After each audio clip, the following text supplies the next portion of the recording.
that it pretty much started with you guys, right? Or Molly and James? Well, Molly and Christo, my older sister, and her best friend, who was my next door neighbor, were kind of the first punks in Sonoma County. I mean, maybe there was others isolated, but they were doing it before they knew anybody else. Yeah.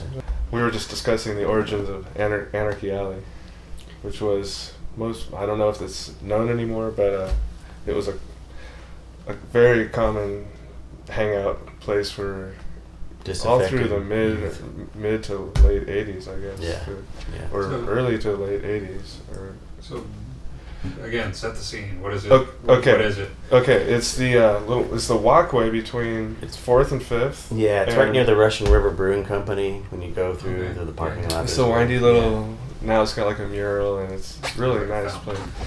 But it started with a big circulated graffiti right there, which is where it got its name, and then there was an ongoing back and forth of it getting painted over. Like I said, that was the Skirt Boys, ground zero for the Skirt Boys, basically. Anyway, and that group I was talking about, those anarchist mods, I think, had something to do with the origins there.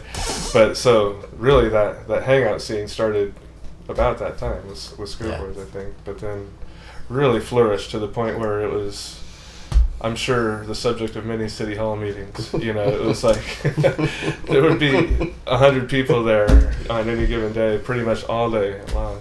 Maybe not that many, but up to that many. Yeah, up to that many. Yeah, there was pretty much always somebody hanging out there, and often a whole lot of people, and skating off the fountain, and it was really nice. It was totally friendly and peaceful, although I'm sure it intimidated some people a lot. But there are some. I want to hear more stories about that place, because I know Mike Black drove his van through there one time. I don't know those. That was one of the great. I think he got away with it. He might have gotten caught on the other side, but another thing that was right by the 5th Street parking garage too. So somebody rolled a shopping cart full of bottles off of the top of the I top didn't know floor that. of the parking. No. I heard it was you.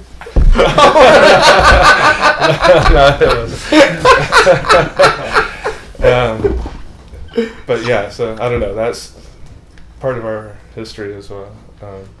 Fortunately, I guess it's gone away, right? Nobody loiters there anymore. It's a lost art. So the name. Let's talk about the name, because if I could go back in time and change anything, it would be that. That would be the name of the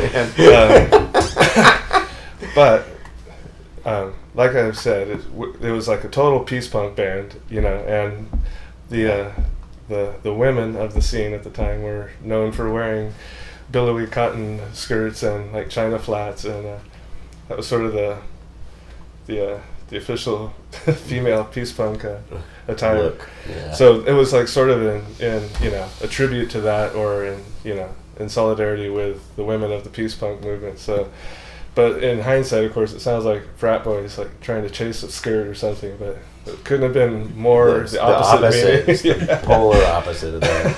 Absolutely. So yeah, that's where the name came from, and that was the best one we could come up with.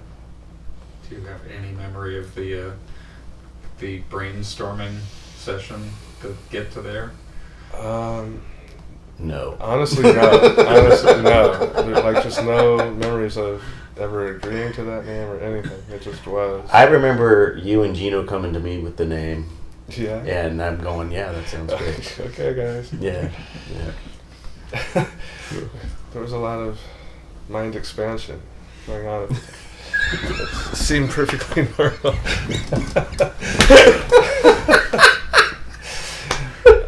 Were you any other options for names?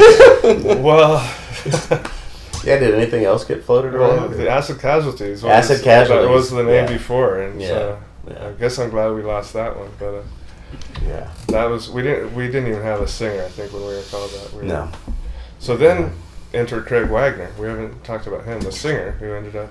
He was a senior at the school and someone I vaguely knew, and I found out from him he like started getting taken to our rehearsals. You know, just I guess people would come watch us rehearse just because it was something going on then. And then Gino asked him, and he was shocked to be asked to be in the band, it just seemed like a natural fit. He's kind of got a front man persona, and Yeah. yeah. So then we were a 4-piece. That's the Craig Wagner story. Man, it's been so long since we've thought about these things. You know, like time just kept going from that point on, and it's just been kind of recently that we've looked back and started trying to remember these things. And there was a certain kind of intensity to that time, though. Yeah, I look back on definitely it. intense. I said in our email there, but I never analyzed it at all. Like, what are we doing, or how are we doing this, or anything. It was just like, oh, this is happening, and it's awesome. This is awesome.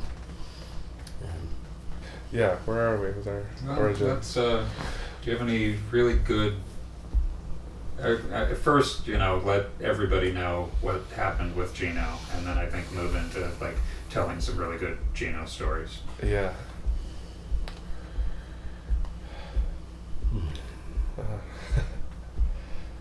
It's hard to talk about for me.